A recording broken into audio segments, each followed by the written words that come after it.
Nama saya Ivan, saya pemilik usaha tanaman hias di bidang Hoya. Nama brand kita di The Bee Hoya, kita punya nursery di daerah Bogor.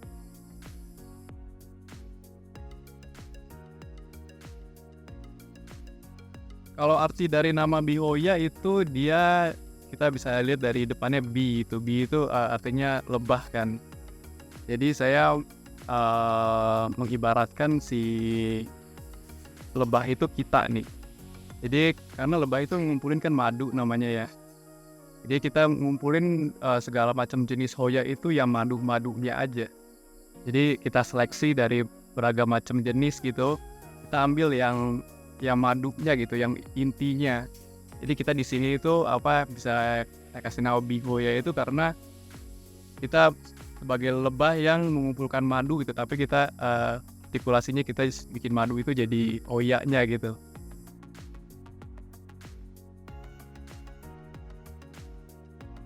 Kalau saya mulai pertama di tanaman itu bukan karena saya suka tanaman ya.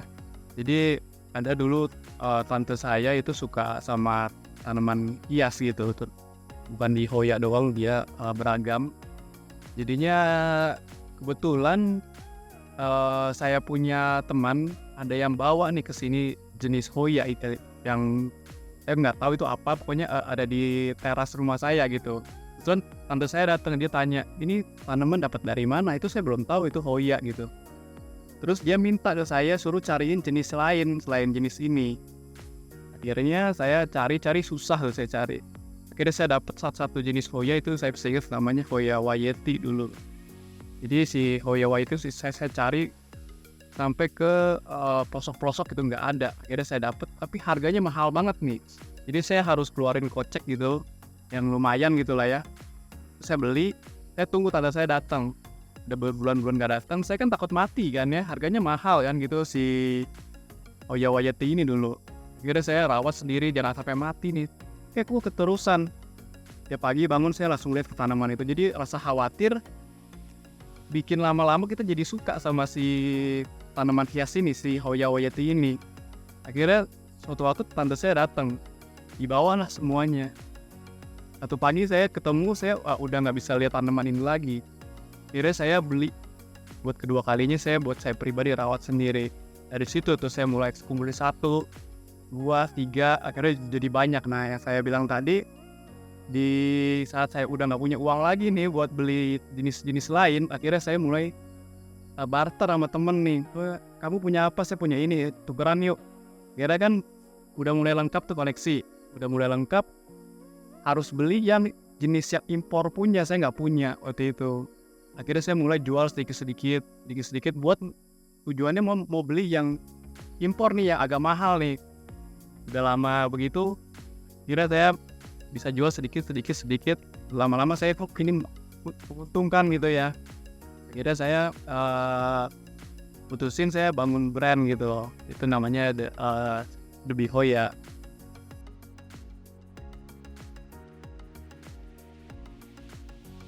Kalau saya mulai itu tahun 2019, saya ingat mungkin bulan September atau September akhir tahun lah gitu ya. Jadi saya punya kalau kita lihat di trendingnya ya, memang tanaman kan naik pas lagi COVID, terutama di jenis-jenis daun gitu ya.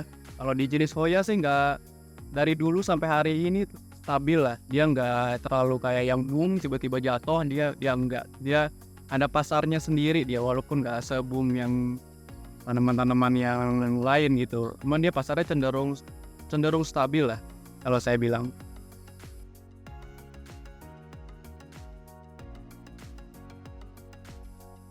Kalau saya visi misi sih saya pengen tuh punya karyawan tuh banyak, jadi saya bisa hidupi banyak keluarga lah gitu. Jadi dari usaha saya gitu, saya pengennya itu banyak yang bisa dihidupin gitu lah. Bukan cuma saya doang yang bisa berguna buat sekitar gitu.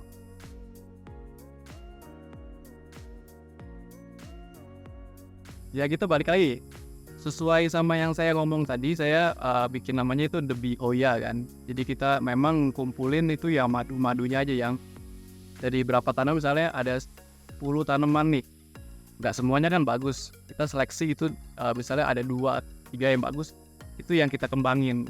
Jadi kita sebelum kita launching ke pasar itu pasti kita seleksi dulu dari berapa jenis, ada 2, 3, nah itu yang masuk ke pasar. Jadi semua barang yang kita jual itu pasti hasil seleksi ketat kita lah, yang mana kita utamain itu ke selera pasar satu, kedua juga harga yang nggak terlalu tinggi gitu ya, yang ketiga di kualitas tanaman, karena banyak penjual Hoya itu masih mereka ngandelin hasil alam nih. Jadi kalau kita di sini kita berusaha untuk ngasih tuh hasil tanian kita gitu, hasil yang kita tumbuhin. Jadi kita nggak ngandelin dari alam.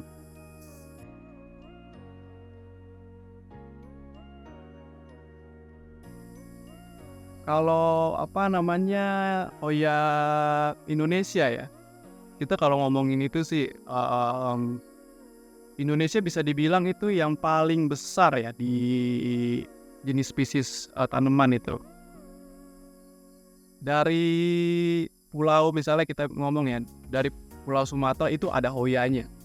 Dari atas sampai bawah itu ada Hoyanya. Di Kalimantan, dari Kalimantan Utara sampai Kalimantan Selatan itu ada Hoyanya. Di Sulawesi dari atas sampai bawah itu ada Hoya. Apalagi Papua, dari ujung ke ujung di Jawa semua pun ada jenis Hoya. Jadi kita bisa bilang tuh di Indonesia tuh buat kekayaan Hoya itu di tanaman hias itu kaya banget ya. Sampai hari ini pun saya masih belum habis ini dapat jenis-jenis baru dari seluruh Indonesia. Dan saya senangnya juga Hoya itu dari satu jenis itu kita bisa turunin lagi jenisnya. Jadi dari satu jenis itu kita bisa kembangin lagi lewat selective breeding kalau kita ngomong ya. Jadi dari satu jenis misalnya daunnya hijau, ini daunnya bagus, karakternya bagus, cuman kurang warna sedikit. Nah, kita bisa bisa lebih bagusin lagi tuh pakai selective breeding. Jadi si tanaman itu kita bisa kasih warna dalam bentuk variegata misalnya, atau kurang rame sedikit nih kita bisa kasih splash.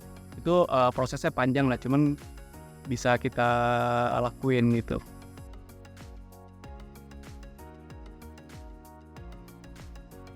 Kalau saya yang paling utama itu yang penting kita bisa nunjukin kualitas barang bagus, entah itu medianya apapun, mau Instagram, mau itu dari website, mau itu dari Facebook, mau itu channel YouTube atau segala macam, itu sebenarnya bisa semuanya. Tapi kalau saya memang dari dulu sampai sekarang di Instagram ya. Yang penting itu gimana caranya kita bisa kemas itu tanaman itu jadi sesuatu yang berharga gitu. Karena market saya itu kebanyakan dari US ya. Jadi mereka itu cenderung bikin tanaman itu sebagai bahan investasi. Jadi kita gimana caranya bikin tanaman ini semewah mungkin atau selangka mungkin. Jadi kayak kita jualan tanaman tuh bukan kayak jualan kacang goreng gitu. Jadi kita walaupun itu kacang goreng, tapi kita bisa bikin dia jadi kacang yang mahal, itu kan jadi nilainya naik. Kalau saya sih di situ.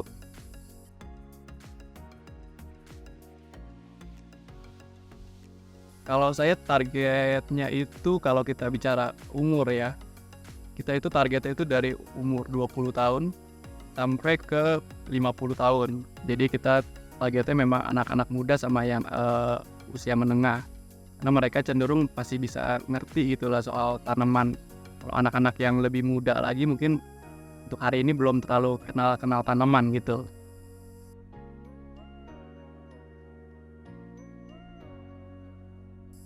Kalau di bisnis, namanya bisnis itu masing-masing orang punya kelebihan masing-masing. Jadi kita harus konsisten nih sama kita punya kelebihan apa, itu yang kita kembangin. Jadi misalnya kita punya kelebihan itu di sales yang banyak gitu. Nah kita harus lebih kembangin gimana cara marketingnya segala macam. Tapi kalau di kita pribadi itu gimana caranya kita naikin kualitas produk, dan nggak usah terlalu muluk-muluk harus begini sama gimana. Kalau kualitas produk kita udah bagus gitu kan, itu customer dateng.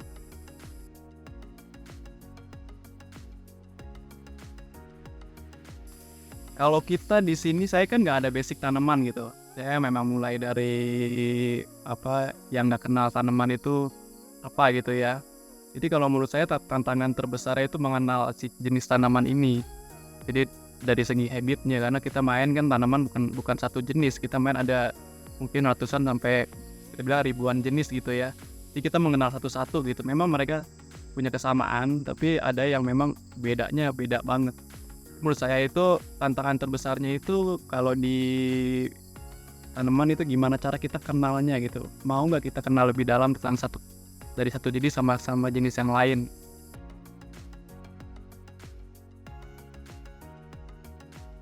Kalau Hoya saya lihat ya dari 5 tahun terakhir saya mulai 5 tahun ya. Sudah 5 tahun saya mulai. Kalau saya lihat sih pasarnya sih stabil ya. Dari awal saya buka Debi Hoya ini ya belum ada penurunannya signifikan, juga kenaikan juga nggak signifikan banget gitu. Dia ada di pasar yang tengah-tengah lah gitu.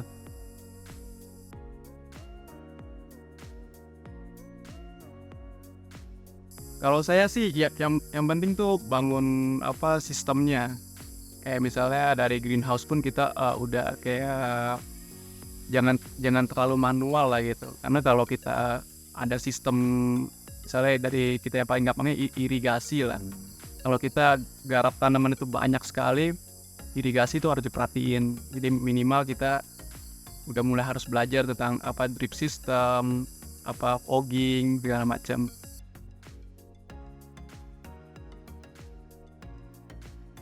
Kalau Hoya nih, kalau 3 jenis itu saya paling suka tuh Hoya lacunosa. Karena dari satu nama itu kita bisa punya turunannya itu banyak sekali. Mungkin di atas 100 gitu ya. Yang kedua mungkin saya suka Hoya undulata ya. Karena Hoya undulata tuh bentuknya eksotis dia. Punya pinggiran yang keriting, daunnya juga besar-besar, cara tumbuhnya juga unik gitu. Yang ketiga mungkin Hoya Macrophylla, karena Hoya Macrophylla kan asli dari tempat saya nih, dari Jawa Barat, terutama di Cianjur, Sukabumi itu yang paling banyak. Karena mereka punya daun tuh tebal-tebal, warnanya juga ngejreng.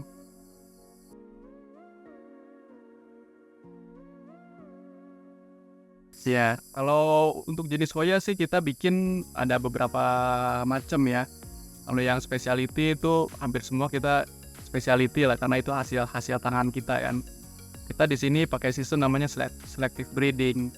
Jadinya tanaman yang tadinya cuman punya corak begini kita tanam banyak gitu. Misalnya kita tanam atau 100 atau 200 tanaman, ada satu yang keluar yang beda gitu. Nah, itu yang kita perbanyak, yang kita kembangin. Jadi kita nggak ngandelin dari biji ya. Kalau dari biji Hoya memang agak susah gitu. Kadang-kadang juga dapat yang nggak sesuai kita harapin. Tapi kalau kita pakai selective breeding itu dia lebih menjanjikan. Karena Hoya itu kan dia punya titik tumbuh kan banyak ya. Ada 2 titik tumbuhnya di setiap ruas. Jadi kalau kita punya 2 ruas, kita punya 4 titik tumbuh. Jadi kita bisa kembangin dari situ.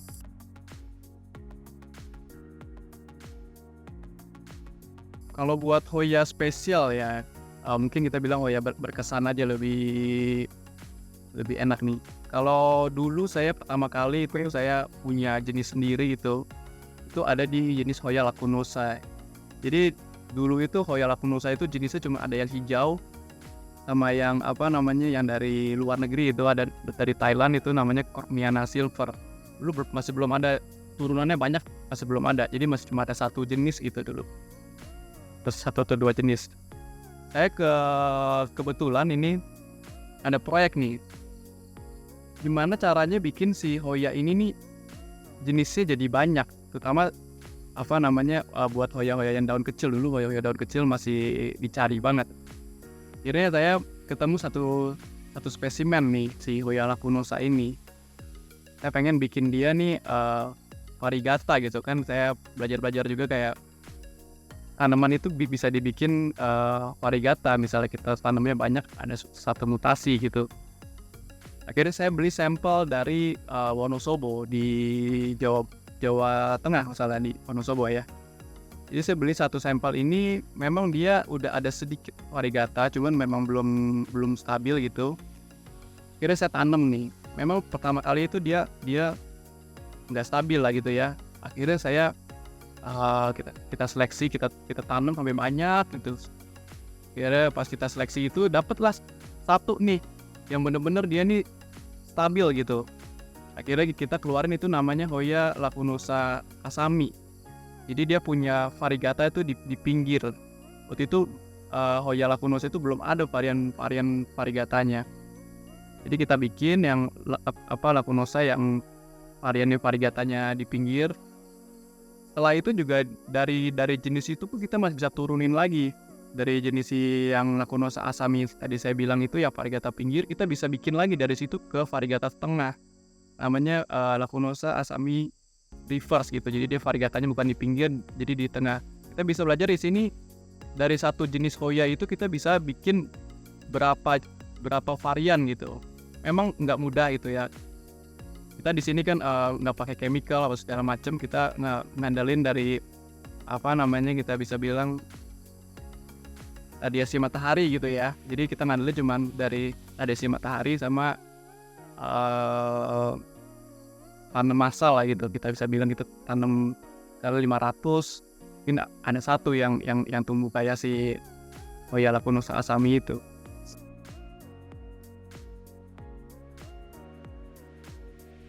Kalau Hoya lacunosa asami itu kita bikinnya itu mungkin di 1-2 tahun ya. Jadi kita memang mulai dari memang spesimennya banyak. Jadi kita ngambil sampel itu banyak. Jadi yang pertama itu mungkin ngabisin waktu sekitar 6 bulan sampai dia tumbuh. Setelah itu saya baru yang turunan kedua itu yang memang udah ada variegatanya saya kumpulin. Itu mungkin makan waktu ada setahun lah sampai kita benar-benar dapat itu yang benar-benar stabilnya itu mungkin di 1,5 tahunan lah baru dapat satu spesimen. Dan buat turun lagi ke asami reverse itu makan waktu 2 tahun. Berarti ya dari satu jenis mau ke 2 jenis berbeda itu makan waktu 3,5 tahun gitu lah.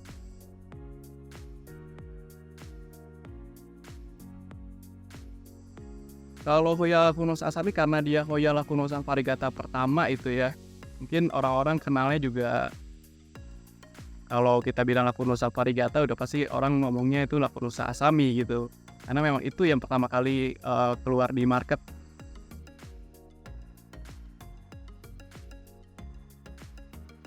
Lacunosa asami saya pertama kali kirim itu ke US ya dulu. Jadi saya kirim spesimen mungkin tahun 2020 atau tahun 2021 saya lupa. Kalau yang asami reverse itu saya baru-baru ini mungkin di 2024 ya kita rilis sih.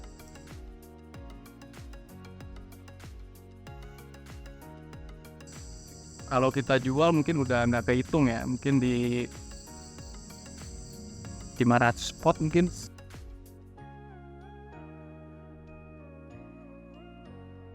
Kalau dulu lacunosa asami itu pertama kali dilelang di US itu mungkin tembus di harga $1.000 ya. Itu untuk satu ruas kecil. Jadi mungkin hari ini udah turun kan karena udah diperbanyak juga. Makanya kita keluarin lagi asami reverse. Sampai hari ini sih kita belum tahu ya harga tertingginya gitu. Indonesia trustworthy.